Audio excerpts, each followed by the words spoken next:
aujourd'hui, ça me fait mal au cœur. On va parler de deux mecs qui m'ont fait beaucoup souffrir. Un, parce qu'il a été l'adversaire des Lakers en 2004 et il a fait subir à cette franchise une des défaites les plus dures de ces 20 dernières années. C'est vrai. Et l'autre, parce qu'il est venu jouer dans la franchise et qu'il a été l'une des plus grosses déceptions de ces 20 dernières années. Je parle bien évidemment de Ben Wallace et de Monsieur Dwight Howard. D12, le monsieur qui aime sourire, Superman. Moi, il m'a fait pleurer, moi. Explique-nous pourquoi, Samuel. Qu'est-ce qui s'est passé? Pourquoi tu n'apprécies pas ce personnage? Parce que je te vois Un déjà venir. personnage sur qui j'avais misé beaucoup, C'est que vrai. j'aimais beaucoup au Magic. Hein. Donc quand il arrive aux Lakers, je voyais déjà le binôme avec Kobe. J'étais déjà en train de perdre des...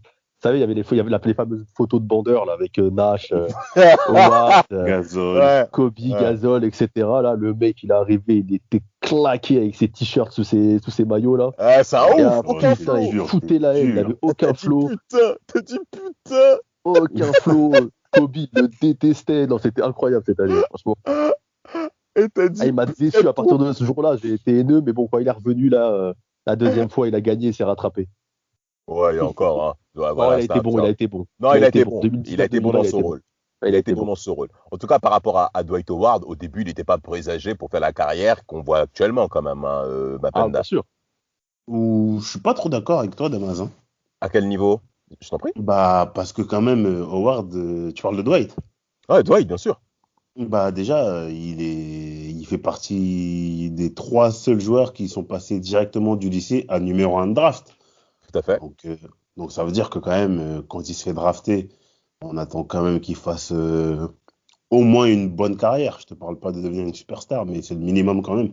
Ça veut dire que à ce moment-là, les attentes, ils étaient énormes. Parce qu'il y a que LeBron James et Kwame Brown qui... Voilà, il faut préciser c'est qui. Samuel le connaît très très bien.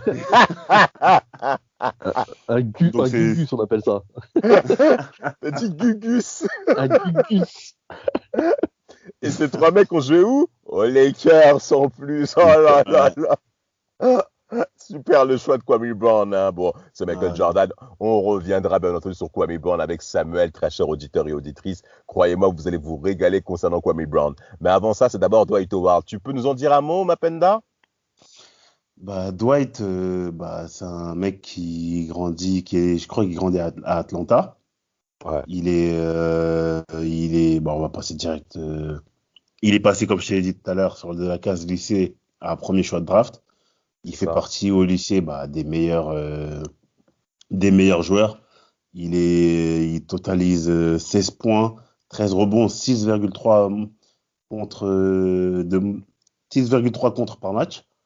Donc il est parmi les lycéens les plus, si ce n'est le lycéen le plus fort du pays en 2004.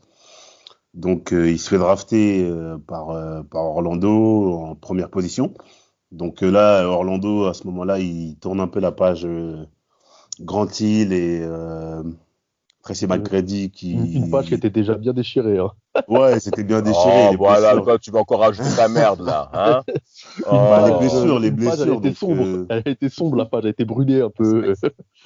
Après, quand Grant Hill il arrive, on se dit pas que ça va être un flop comme ça. Mais bon, après, les blessures font que... Voilà. Même T-Mac. Après, T-Mac, je pense qu'il tient quand même son statut. Même si...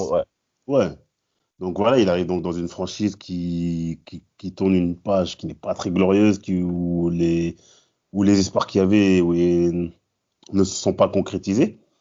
Donc il arrive direct à Orlando en 2004 et il est performant d'entrée de jeu. Hein. Il tourne déjà en double-double sur la première année. Il est dans une draft quand même où il y a quand même pas mal de bons joueurs comme Devin Harris, Iguodala, Luol Deng. Il y a plein de bons joueurs dans cette draft, mais il n'y a pas de crack. Il y a plein de mecs bons en fait, des genres Ben Gordon, Iguodala, Josh Smith. Ouais, t'as des bons joueurs sur cette draft là. Mais du coup, les Jefferson aussi. Et Emeka Okafor. Rookie de l'année. Rookie de l'année. Et QI était mort de rire en plus. Avec ta voix cassée. Emeka Okafor. Putain de merde. Tony Allen aussi. Hein. Ouais, Tony Allen aussi. T'as Tony Allen, t'as des bons mecs, t'as Delonte West aussi, Kevin Martin. Audrey, J.R. Il y a, Smith. y a- y a Josh Childress aussi. Mon Ouais, gars, je suis mort. la grosse, Childress. ouais, tu dirais la grosse, ouais, des Hawks, mais t'as Il y a aussi Chris Pierce. Humphries. Chris Ouais, Humphries. Ben Gordon, Livingstone. Non, c'est une bonne draft. Hein. C'est draft, on dirait de la télé-réalité. Sébastien Telfer. Oh, Chris gamin! Humphries. Bill Dreens. Bill Dreens.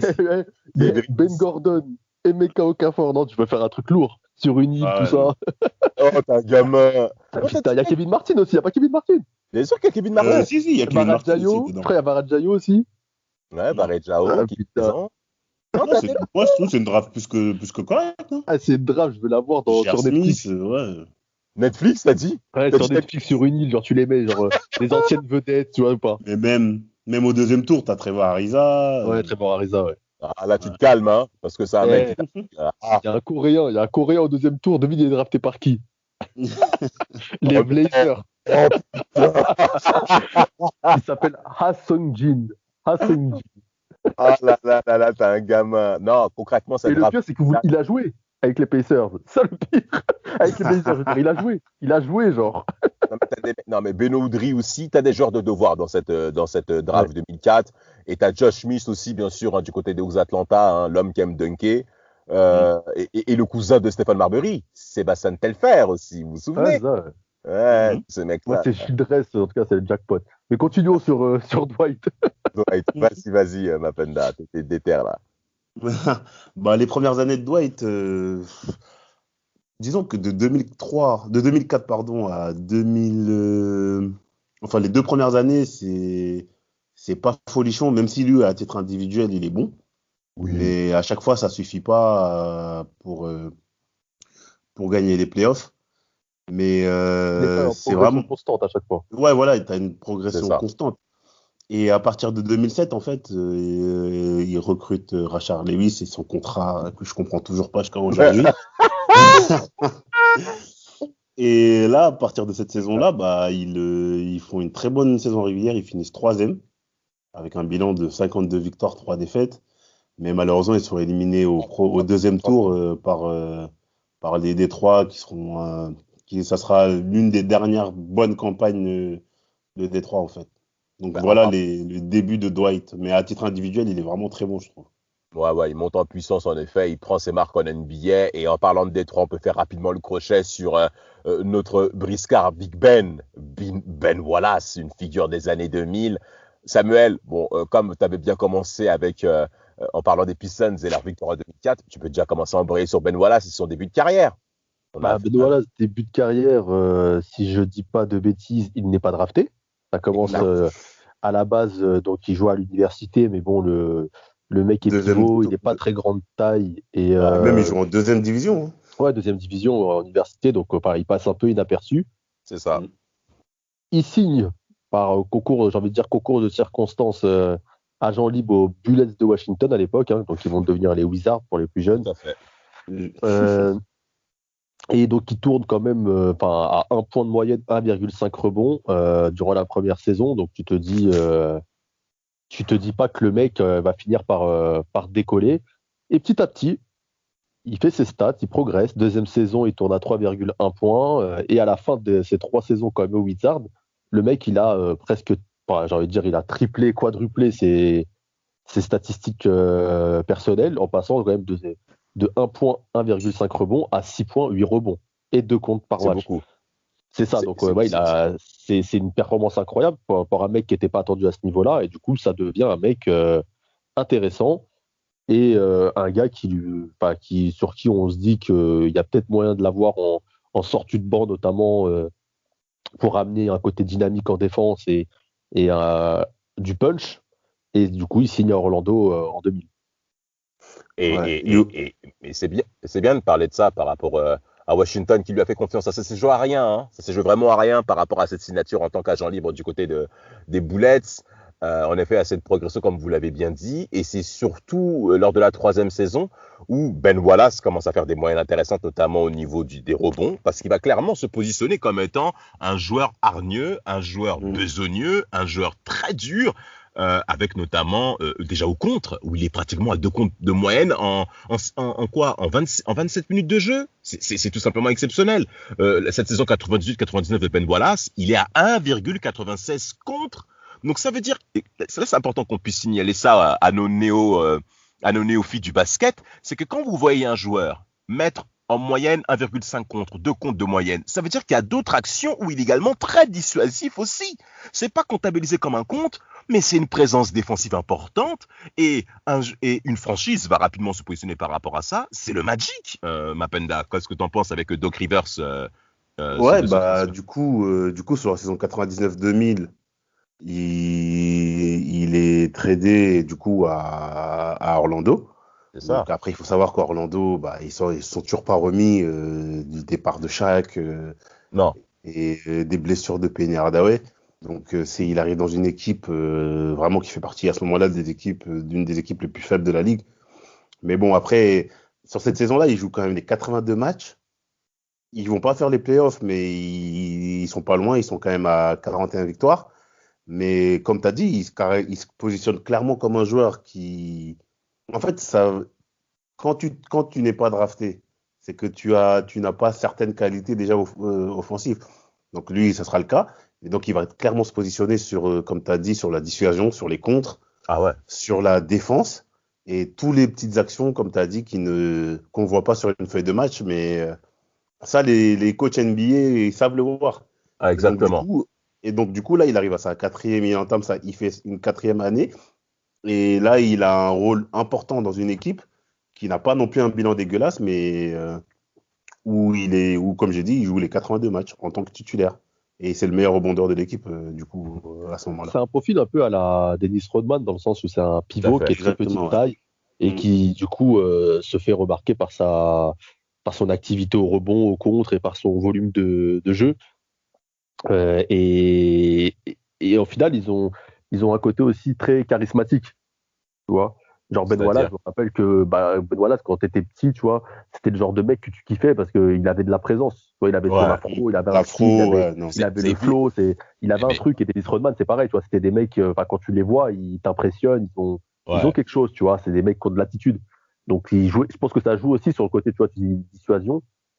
Ça joue quand même aussi ce côté où, tu vois, le mec dans la raquette, tu vois que c'est quelqu'un, tu vois. Exactement. C'est pas Kevin Love. Désolé pour non, mais dis-le, de toute manière, très cher auditeur, on fera un épisode sur les joueurs soft dans notre période NBA et Kevin Love sera en première ligne, bien entendu. Mais messieurs, il faut dire la vérité. On va faire un petit crochet pour faire un petit coucou à nos confrères des libéraux. Fabio Cannavaro dira que la première des choses, la plus importante pour un défenseur, c'est de rentrer dans la tête de son adversaire en lui disant « Avec moi, tu vas passer une soirée difficile ». Et là, on fait un épisode sur 2 des plus grands défenseurs des années 2000, Dwight Howard et Ben Wallace. Et en effet, comme tu l'as dit, Samuel, c'est une présence que, on va parler de ça très rapidement côté Ben Wallace, c'est Joe Dumars qui va avoir l'œil ouvert, concrètement, en faisant un trade l'un des plus rocambolesques de toute l'histoire de Tim Duncan, 95-2010, avec un trade Grant Hill contre Ben Wallace et Chuck Atkins, qui sont 2 joueurs non draftés en 96, Mapenda.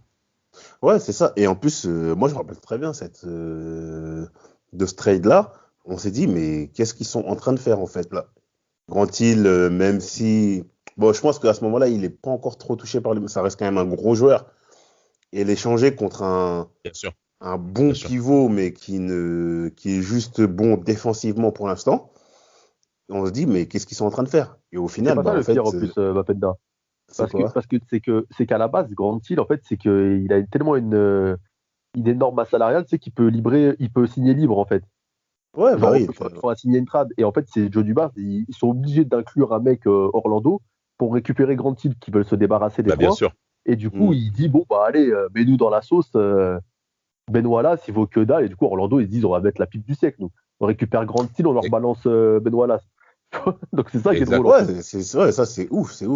Mais au final, il a vu juste. Hein. Il a vu juste parce que Ben Wallace, quand il va arriver, lui, il va mettre déjà tout le monde d'accord. Hein. Il va mettre tout le monde d'accord à Détroit. Hein. il va mettre tellement tout le monde d'accord que concrètement, Joe Dumars va en faire sa pierre angulaire. Joe Dumars, qu'on rappelle, un coéquipier modèle, un majeur du temps des Bad Boys de Détroit, avec Isaiah Thomas en ligne de compte, qui a fait plusieurs fois sur Michael Jordan. Oui, Samuel, il fallait que je le dise, bien sûr. Et Joe Dumars veut retrouver cette même culture défensive du côté des Pistons une fois qu'il est au pouvoir. Et en effet, Ben Wallace va devenir la pierre angulaire. Il y a plusieurs fois des figurines. Ben Wallace avec sa grosse touffe, comme tu l'as dit, Samuel, c'est un personnage remarquable. Et sans oublier qu'à chaque fois qu'il y a une action défensive de Ben Wallace, il y a le son de l'horloge là, qu'on entend à Londres, Big Ben, dong, dong. Ah ouais, je me rappelle de ça. Même dans la NBA présentation. Live. Mais oui, même NBA Live. Il y a une présentation, Ben Wallace, il rentre en jeu où il met un contre ou une action défensive majeure et t'entends dong. Et le Palace Auburn Hills explose parce que on a affaire à un joueur, très cher auditeur, qui n'est pas dans le scoring, mais concrètement qui est le franchise player des Pistons. Samuel, qu'est-ce que t'en penses? Bah, clairement, parce que quand il arrive, en fait, les Pistons, c'était une équipe qui, en fait, n'avait pas de réelle star au départ. Donc, quand il arrive dans cette équipe, il y a une place, quand Grant Hill est parti, je parle. Quand il arrive dans l'effectif, il n'y a plus de réelle star. Et du coup, il y a une place à prendre dans le cœur des supporters, clairement. Et si c'est ce genre de joueur-là qu'on aime, tu vois, c'est les mecs, tu vois, qui mouillent le maillot, il est charismatique, il chauffe le public, il saute partout. Donc, clairement, directement, il est rentré dans le cœur des gens, c'est sûr. Ouais, et en plus de ça, là où il va être encore plus aimé à Détroit, c'est que Détroit, c'est le Michigan. C'est la faillite industrielle, c'est une ville qui est triste. Donc, Tu as dit faillite? C'était pas encore le cas. En plus, t'as raison. Et c'est une ville qui aime ça. Parce que déjà, à l'époque, quand ils étaient tous, c'est une ville qui aime la bagarre, les mecs durs, tu vois. Ouais, et en fait, il va clairement incarner ça. Donc, il est pas dans le flashy ou je sais pas quoi. Lui, et au bout de 2 ans, il devient meilleur rebondeur et meilleur contreur de la ligue, en fait. Et meilleur défenseur. Et meilleur défenseur aussi. Ouais. Et en point d'orgue, bah, du coup, tu as la saison 2003-2004 où il est, je pense, le joueur le plus important du titre de 2004, selon moi, avec Billups. Et je pense que même il a un rôle qui est beaucoup plus décisif dans l'effectif que. Ouais, voilà, c'est ça, exactement. Surtout par rapport à ça. Bah bien sûr.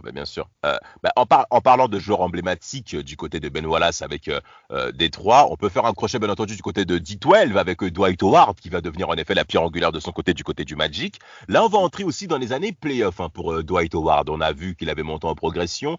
2007 sera la première année, playoff 2007 bien entendu, où Dwight Howard sera présent en playoff, Mapenda, parce que là t'as l'air chaud là, vas-y. T'es au poste 5, c'est à toi de nous préciser tout ça. Bah ouais, en playoff, déjà sur la saison régulière, comme je disais tout à l'heure, ils étaient bons. Ils finissent troisième avec un bon bilan de 52 victoires et 30 défaites. Au premier tour, je me rappelle, je sais plus ils battent une équipe au premier tour, mais je sais plus. C'est les Raptors. En 2008, c'est les Raptors. C'est les Raptors. De Chris Bosh. Ouais, Chris Bosh, ils se font ratatiner. Ah mais vraiment, ils prennent une vraie baffe, ces couillons là. Ils prennent combien? Mais ils prennent 4-1. Ils sont cuits. Mais frère, il fait le mec là, ouais, bluff. Mais ça, Chris Bosh, comment je vais le finir? Ils prennent 4-1, ouais. Ils prennent 4-1. Ah, je mais Chris Bosh, tu peux quand même dire que, il était dur avec Chris Bosh. Il avait une équipe, ouais, son équipe. Voilà, il fait quand même je crois qu'il y a des matchs où il y a un match, je crois il plante 40 points ou quelque chose comme ça. Mais le mec, il joue avec Andrea Bargnani, Anthony Parker, quoi. Ah ouais, tu vois, il faut remettre les choses dans le contexte quand même. Damas, c'était dur, comme l'équipe avait peur. Hein. Ouais, c'est vrai, je suis d'accord avec toi. Le meneur, c'est le pote à Rafik TJ Ford. Non, il était pas mal. Tu l'aimais pas? Non, il était pas mal, mais c'est pas. Voilà, quoi. En face, t'as Dwight Howard, Turkoglu, Lewis, Nelson, Gortat. C'est pas la même chose. Non, c'est pas du tout pareil. C'est pas la même gamme. Après, du coup, au deuxième tour, c'est eux qui sont ratatinés par Détroit. C'est normal. Détroit, clairement. Et comme je te disais tout à l'heure, ça sera l'une des dernières. Mais je crois qu'en plus, Wallace est présent sur cette série-là, non? Alors non, puisqu'il est déjà parti. Wallace. Il part à 2006. Ouais, il a déjà quitté, exactement. Il était 2006, il a déjà quitté les Pistons. On reviendra ça juste après. Chicago. En effet, mais 2008, on a affaire au Magic qui commence à se faire à se montrer présent en play-off. Ouais. Demi-finale de conf, ils sont battus par Détroit. Mais c'est surtout l'année 2009 où j'aimerais revenir par rapport à Dwight Howard, où il est concrètement exceptionnel. Il est encore meilleur rebondeur de la ligue, saison 2008-2009, 13 rebonds, pratiquement 14, 2,92 comptes par match. Hein. C'est quand même exceptionnel pour cette saison, 20 points de moyenne. Au lancer France, au même rythme que le Shaq, faut pas être surpris par rapport à ça avec ses 59-58%. Mais c'est en série de play-off. Hein. On réserve même un épisode sur la série, le final de conférence Est entre les Cavs de LeBron James et le Magic justement d'Orlando de Dwight Howard, où là concrètement Dwight Howard va concrètement écraser la concurrence en étant concrètement leader. Cette finale de conférence, non, cette finale NBA, Samuel, comment tu l'as vécu cette finale NBA 2009 face aux Lakers, toi qui supportes ton Kobe chéri là? Bah, déjà, moi, j'avais le poster, si tu veux, dans ma chambre, étant jeune, de Kobe qui 2 ans plus tôt avait dunké sur la gueule de Dwight Howard. Ah oui, Donc, c'est vrai. si tu veux. Donc, quand cette finale est arrivée, j'étais serein. Mais non, je rigole. Mais en tout cas, non, franchement, pour te dire la vérité, j'étais surtout super content, moi, à l'époque, en tant que bon hater, que Orlando avait tapé Cleveland en finale de conf. Ah ouais, c'est Et vrai. j'étais super content. Et il tape les Celtics aussi, hein, champion au Ouais, il titre. tape les Celtics aussi, ouais. Ouais, Il tape les Celtics 4-3 et après, il tape les. Je crois que le premier tour, si je dis pas de bêtises, il bat Philadelphie. Philadelphie 4-2, ouais. C'est ça. De Iguodala, si je dis, c'est ça, en Ça, plus, non? tout à fait. Iguodala, ouais. Après, ils Elton battent, Brand, tout ça. ouais, ils battent les Celtics 4-3 et finale de conf. On attend tous que Cleveland aille en finale rejoindre les Lakers et qu'on ait enfin une finale Kobe LeBron. Absolument. Et absolument. Dwight a dit non, non, non, c'est moi qui vais en finale. Mais au final, je trouve qu'il n'y a pas eu trop photo sur cette finale. Hein. Oui, il n'y a pas eu photo. Ouais. Vas-y, Mapenda. Bah, après, pour revenir sur en dehors de la finale, c'est surtout sur cette saison-là, c'est la construction en fait de l'équipe. Donc là, ils sortent d'une très belle saison, la saison d'avant où ils sont éliminés par Détroit. Et en fait, Van Gundy, il fait tout en fait pour construire l'équipe autour de Dwight. Il va mettre une armée de shooters. T'as Jermaine Nelson, qui est drafté la même année en 20e position. T'as Turkoglu, vous l'avez dit. Mike Pietrus. Et Rashad Lewis. Donc Rashad Lewis, poste 4 fuyant. Donc ça veut dire que Dwight, il a la raquette pour lui tout seul. Et quand tu sais que le mec, c'est un monstre physique en 1 contre 1, poste bas, c'est très dur de l'arrêter.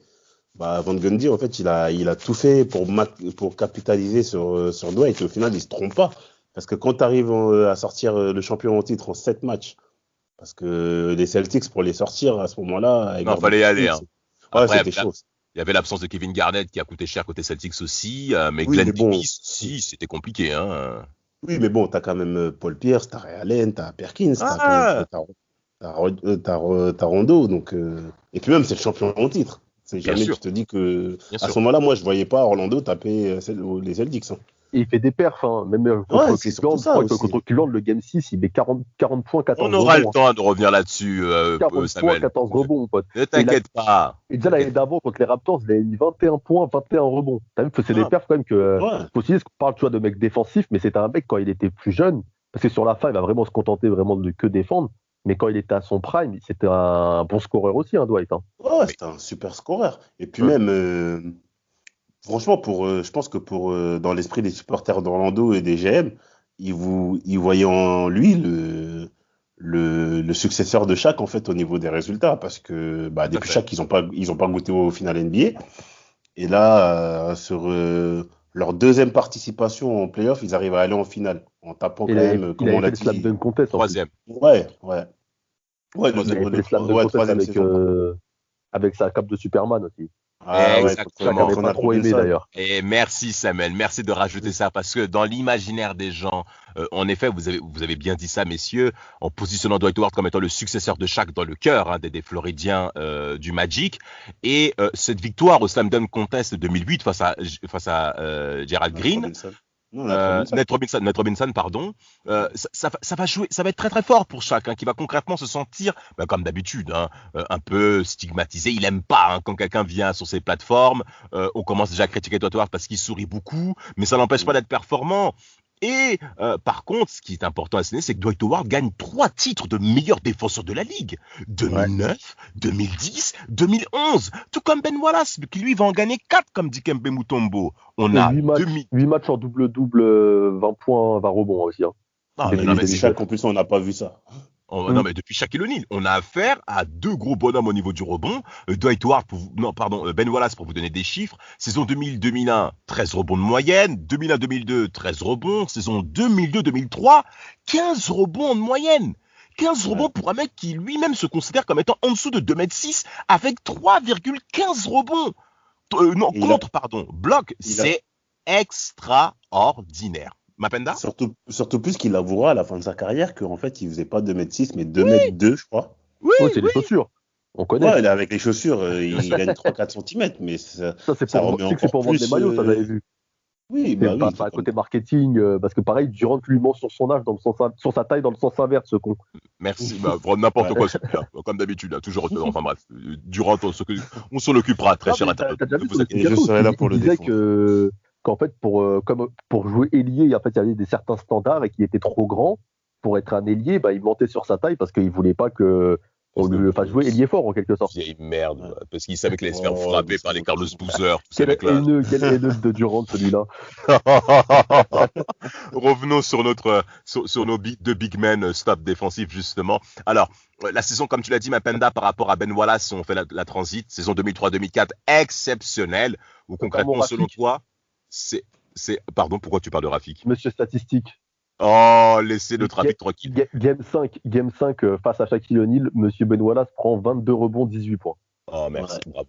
Face à Shaquille O'Neal, et voilà, je peux fermer quand même la parenthèse. Et Karl Malone. Non, il joue pas ce match-là, Malone. Il joue pas ce match-là. Il est, mais voilà. Faut le dire, face au Shaq, quoi. Alors après, Shaq fait quand même une très belle finale 2004. Hein. Il fait quand même une finale 2004. Il a 26 points de moyenne, un truc comme ça. Je crois que Shaq quand même est performant. Mais bon, c'est vrai qu'il y a le ralentissement de Ben Wallace à mettre en lumière. Mais c'est surtout aussi un point. Ouais, mais Kobe passe à côté. Tayshaun Prince le dévore. Un point important qu'il faut jamais dire, c'est que au cours de cette campagne 2004, Ben Wallace fait un match 7 exceptionnel d'une série qui elle-même le sera face aux Nets de New Jersey. La demi-finale de conférence Est, entre les Nets de New Jersey et les Pistons de Détroit est à revoir. Et ce match 7, Ben Wallace mettra 18 points avec plusieurs shoots à mi-distance. Pour vous dire à tel point que c'était surprenant pour tout le monde. Mais Ben Wallace, il a commencé à développer certains points de technicité, autres que la défense. Et ça a très bien servi au cours de cette campagne de playoff 2004 qui sera couronnée de succès pour ce titre NBA 2004. Ensuite, c'est pas dans cette série-là où New Jersey, ils mettent que 64 points, je crois, dans un match. Ouais, c'est ça. C'est des scores de pro. Je crois qu'il claque 24 rebonds ou un truc comme ça en plus. C'est ça. C'est ça. Oui, si, j'ai raison. Points, ouais, il avait fait un match de fou ce match-là. Non, mais incroyable. Mapenda, un mot à dire par rapport à la fin du règne de Ben Wallace côté Détroit? En fait, après leur titre de 2004, ils se positionnent toujours comme étant l'une des équipes les plus fortes de la conf Est. Mais à chaque fois, ça va buter en play-off, soit en finale, soit en demi-finale de conf. Ils seront giflés, je crois, par Miami l'année d'après, non? C'est ça? Ouais, enfin, giflés 4-3 quand même, messieurs. Oui, mais bon. 4-3, ça se joue un peu. Non, il passe Miami, il passe le hit. Le hit, il passe. Contre qui alors en 2005? En 2005, il perd en finale. Contre les Spurs. Ah oui, contre les Spurs, mais en 2006. Finale, mais bon, on va en parler. Et c'est après qu'il part, c'est ça? Il part en 2006. Il part en 2006, ouais. Il part en 2006. Mais en fait, du coup, pour revenir sur en fait, le fait qu'il part, en fait, parce que déjà, sur cette saison-là, il y a eu trop de choses. Déjà, il y a eu la bagarre avec cet individu qui est Ron Artest. Donc déjà, là, ça va. Tu peux dire ce grand joueur, quand même, c'est un joueur des Pacers, excuse-moi. Et des Lakers, c'est des Lakers. Ouais, non, on respecte le joueur, mais il avait rien dans le cerveau, ce mec-là. Ouais, d'ailleurs, en parlant de ça, Ben Wallace aurait dû être suspendu plus que 6 matchs. Oui, c'est sûr. C'est lui dont ça part. C'est son frère aussi qui prend à sa place. Son frère qui était dans les tribunes. Ouais. Ah ouais, en plus, ouais, c'est vrai. Par contre, Damas, je trouve que on vend depuis tout à l'heure certaines caractéristiques de Ben Wallace et je trouve ça étrange qu'au bout de 20 minutes, tu n'aies toujours pas mentionné qu'il était originaire d'Alabama. Oh, Un état vraiment. que tu aimes énormément, hein, avec ton Charles là. Un Eh, état ça, vraiment. Quand tu aimes la bagarre, je pense que c'est bien de venir là. non, tu peux être prêt, tu peux être prêt. D'ailleurs, en parlant de ça, le mentor de Ben Wallace durant toute sa carrière sera Charles Oakley. Vous vous souvenez de Charles Oakley, le garde du corps de Michael Jordan côté Bulls, hein? Charles Oakley va clairement être le mentor de Ben Wallace durant toute sa carrière, notamment lors des années universitaires. Ça va clairement se prouver par rapport au style de jeu qu'aura Ben Wallace tout au long de sa carrière. Euh, Moi, ce que j'aimerais dire aussi par rapport à Big Ben, les campagnes de playoffs sont très intéressantes malgré les échecs et les frustrations. Au final 2005 perdu avec Larry Brown qui va trouver le moyen de signer aux Knicks pendant la finale 2005. Incroyable. Et en 2006, il y avait quand même des premières frictions avec Flip Sanders. Flip Sanders avait déjà des petites embrouilles par rapport aux stratégies de jeu, au temps et concerts. Et surtout, mais les Pistons ne le prolongent pas. Comment on peut expliquer ça, messieurs, à nos auditeurs? Qu'est-ce qui se passe? Pourquoi on ne prolonge pas Ben Wallace? Alors qu'il devrait l'être avec ce qu'il a prouvé quand même.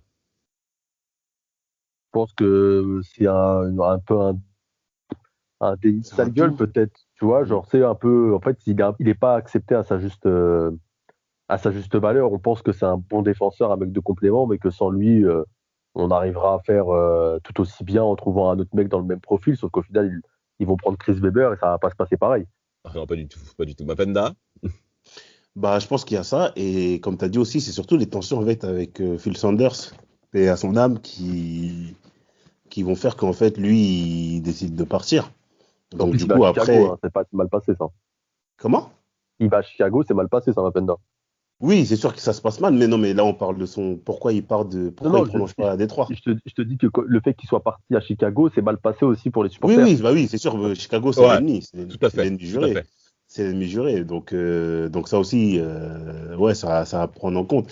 Mais en plus, quand il arrive à Chicago, il n'arrive pas dans une équipe qui est mauvaise. Hein. Tu as Ben Gordon, tu as Luol Deng, tu as Kirkenrich.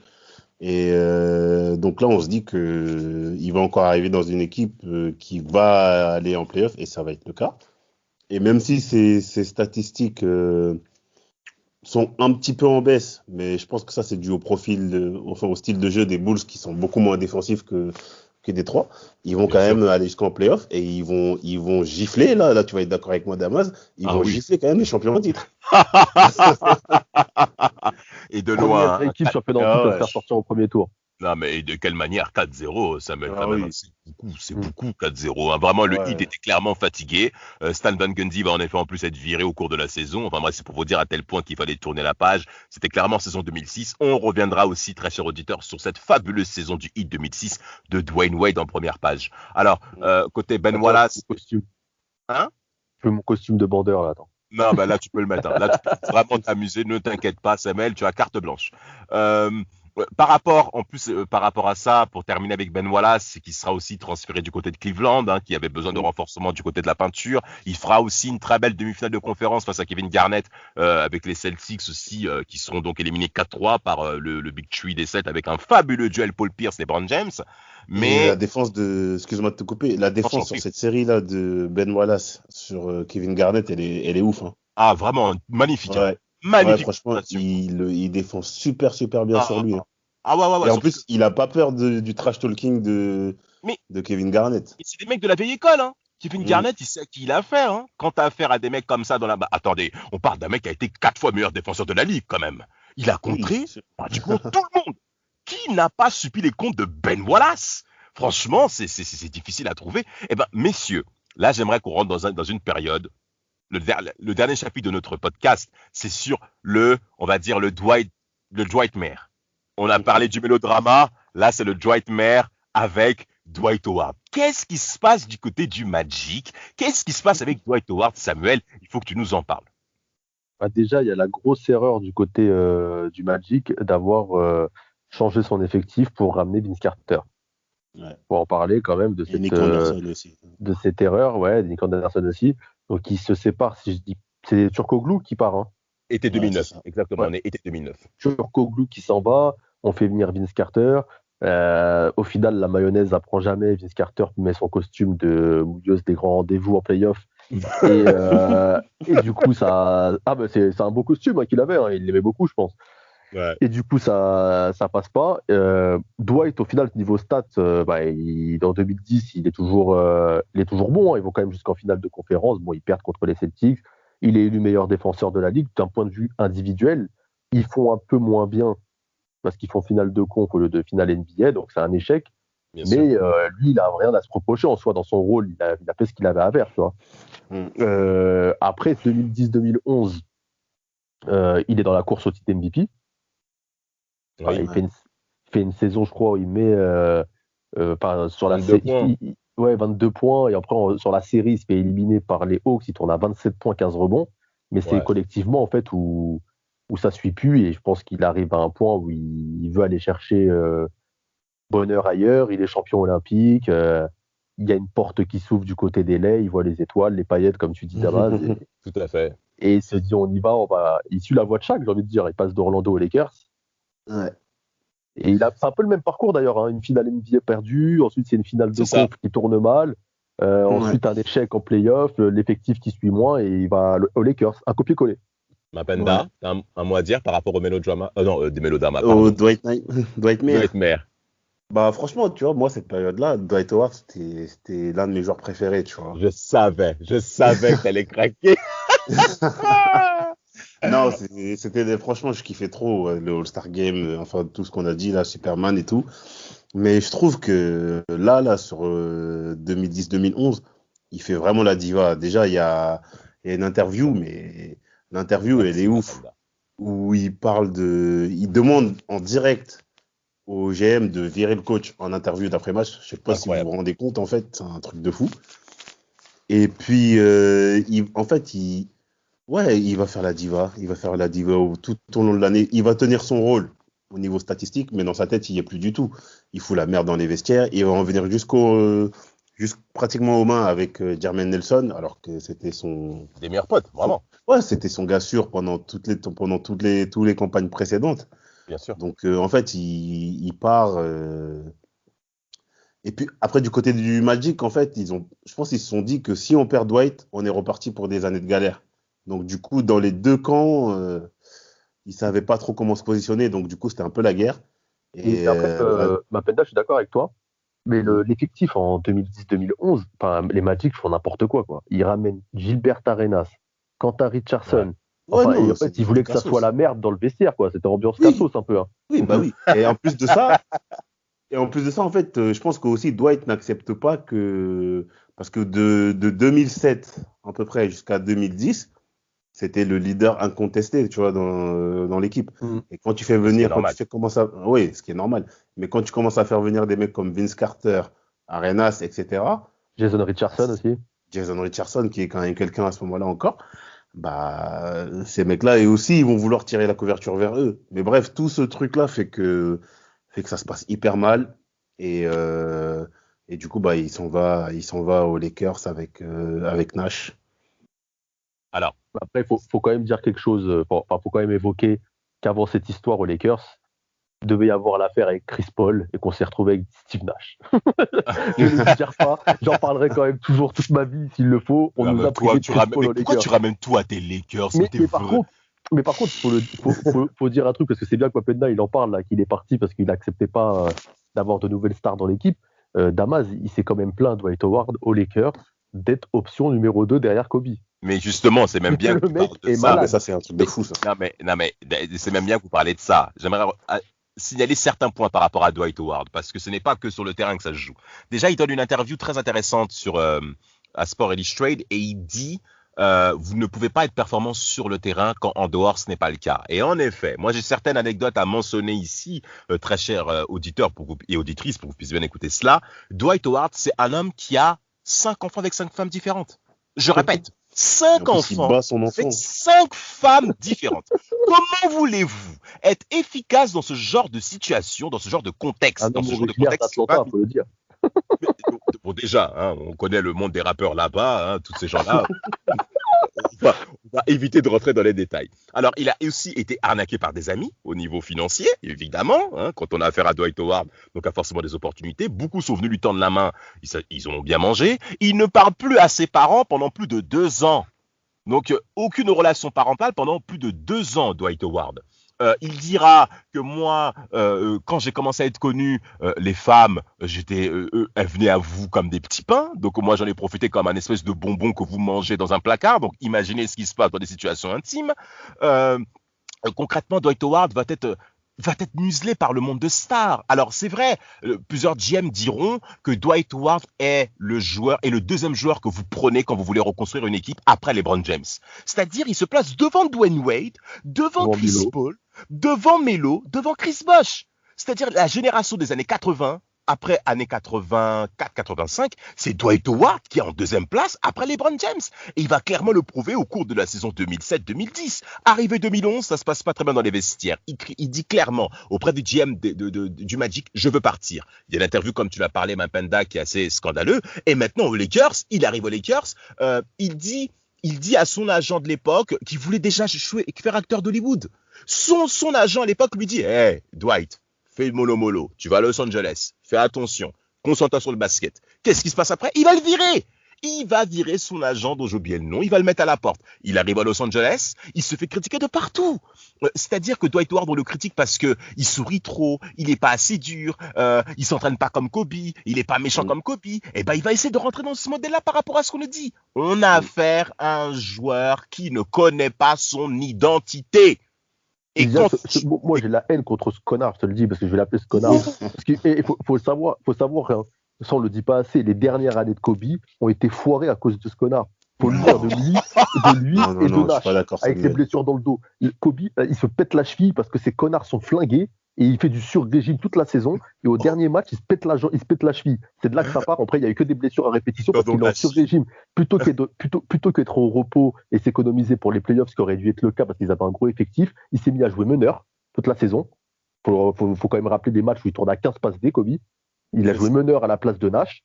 Ensuite, les matchs serrés, là où il claquait des dunks sur la gueule de Gérard Wallace, Josh Smith, etc., là, où il claquait 40 points par match d'affilée à 30, je sais même pas à quel âge, à cause de Dwight qui faisait des matchs de merde, qui se battait pas, et Nash qui avait mal au dos, qui n'arrivait pas à faire un dribble. Les deux, là, c'est pour ça que je les déteste. Ouais, là, je le dis, la rancœur, elle vient de là, ces connards. Après Kobe s'est pété la cheville, ils sont partis en playoff, Kobe n'était plus là. Saison d'après, il n'a pas joué. Saison d'après, il n'a pas joué. Dwight, il s'est barré à Houston faire de la merde, en plus. Tout à fait. Et après, Kobe, quand il est revenu, c'était fini. Ils lui ont baisé 2 saisons, les deux. Et Dwight, il en fait partie. Le mec, il se plaint pas avoir le ballon. Mais comment ça, t'as pas de ballon, t'as pas de shoot, t'as pas de move, tu sais juste prendre des rebonds et faire des rebonds offensifs pour marquer. Faut le dire, il a pas de move. Mais c'est vrai, il a pas de move. Il a pas de move, il a pas de jeu au poste, il a rien. Il a son physique, c'est l'armoire à glace. Et du coup, à l'époque, comme il faisait des jeux à Orlando, c'était parfait pour lui. Il shootait à 3 points. Quand il y avait des loupés, il prenait le rebond et marquait derrière. Mais il n'y a pas d'action où tu le vois faire des moves au poste. C'est pas Abdul Jabbar, le type, tu vois. Et le mec, il est là, il veut avoir des ballons dans la raquette. Et va te faire enculer. Tu vois, je suis vénère, je suis énervé. Il me fout la haine. Je dis, heureusement qu'il s'est rattrapé à la fin, là, avec son rôle de défensif, là, où il faisait le vigile, là, dans la raquette. Putain, j'ai le seum. Mapenda, c'est un voiture sur toi. Non, mais Samuel, t'es totalement à charge, hein, parce que là, en fait, on dirait que tu dis que tout est de sa faute et rien n'est de la faute à Kobe. Non, mais comment tu peux arriver aux Lakers? Non, mais attends. Il a gagné 5 titres, t'arrives, tu dis, ouais, je suis option numéro 2. Sur ça, t'as raison. Sur ça, il a pas de cervelle. Mais en fait, le problème aussi, c'est que Kobe, et c'était le même problème avec Shaq, on dirait qu'il sait pas faire de la place aux gens, tu vois. Et je pense qu'il s'en est rendu compte un peu trop tard. À chaque fois qu'il l'a fait, il a gagné. Il l'a fait avec Pau Gasol et tout. Mais pourquoi? Moi, je pense qu'il aurait quand même dû être un peu plus intelligent en se disant, bon, là, j'ai un Cassos en face de moi. Je vais lui faire croire que j'ai de la place en saison régulière. Et en playoff, quand ça va être chaud, il va automatiquement me donner la balle. Mais lui, en fait, il est rentré dans une confrontation directe, comme il l'a fait avec Shaq. Après, et au final, quand il se met à jouer meneur et qu'il se met à mettre des 15 points, 15 passes D par match, 15 points, 12 passes D, c'est parce que justement, il voit qu'il faut qu'il fasse jouer tout le monde. Il va essayer autre chose quand même. Tu vois, il a mis sa fierté de côté pour jouer meneur. Oui, mais Howard, dans tout ça, Howard, ses stats, ils sont pas dégueulasses parce que déjà, il a moins de shoot qu'à Orlando. Donc, il passe d'une vingtaine de points de moyenne à 17 points de moyenne. Ça reste quand même correct. Quand Shaq se blesse, tout le mois de mars, là, je me rappelle très bien, Howard, il sort des vrais perfs. Déjà, à son retour à Orlando, je crois, il fait un match à 39 points et je sais pas combien de rebonds. Donc, tu vois, sur la saison, quand même quand Shaq se blesse, il tient quand même son rôle, tu vois. Ah, mais après, il se fait éliminer, il se fait expulser au troisième quart-temps du game 4, ouais. Le mec, franchement, il m'a mis la haine, moi, je te le dis. Messieurs, concrètement, très cher auditeur, ça mérite encore une fois un nouvel épisode. Dwight Howard est clairement un sujet particulier et j'insiste là-dessus parce que concrètement, c'était l'un des hommes qui, selon moi, devait dominer les années 2010 dans la peinture. Aujourd'hui, on voit des Jokic, des Joel Embiid, mais Dwight Howard, il faut que, notamment des jeunes qui nous écoutent, puissent vraiment prendre conscience de la puissance de frappe qu'il était dans la peinture. Alors, c'est vrai, il a présenté des lacunes offensives, notamment au niveau du scoring, au niveau des moves offensifs dans la peinture. T'as Kevin Garnett qui dira Dwight Howard est certes très puissant, mais il est limité techniquement. C'est pour ça qu'il n'a pas duré après sur la révolution, on va dire, du poste de pivot. Tout à fait. Et d'ailleurs, on va même le voir, parce que même cette finale 2010, dont tu l'as dit même Samuel, concrètement, le Magic se fait dévorer. Ils sont même menés 3-0 au cours de cette finale de Conf S, je me souviens très très bien qu'ils perdent 4-2. Mais ensuite, la suite de carrière sera compliquée, avec les problèmes caractériels du côté de Dwight Howard, des embrouilles avec James Harden aussi, parce qu'il réclame le ballon dans la peinture. À Houston, ils font tous les deux manque de communication. Il y a même des scènes où on les voit, chacun est de son côté l'un et l'autre, casque aux oreilles. Là, aujourd'hui, Dwight Howard s'est confessé auprès de plusieurs réunions pastorales, avec plus de 12 heures de réunions de pasteurs pour se confesser, notamment par rapport à ses relations qu'il a dans le vestiaire. Il échouera encore une fois du côté des Hawks en saison 16-2017. Concrètement, messieurs, pour clôturer ce podcast, qui choisissez-vous entre Ben Wallace et Dwight Howard? Moi, perso, je prends Big Ben. Moi, je prends Big Ben parce que dans la mentalité, c'est sûr que il est meilleur.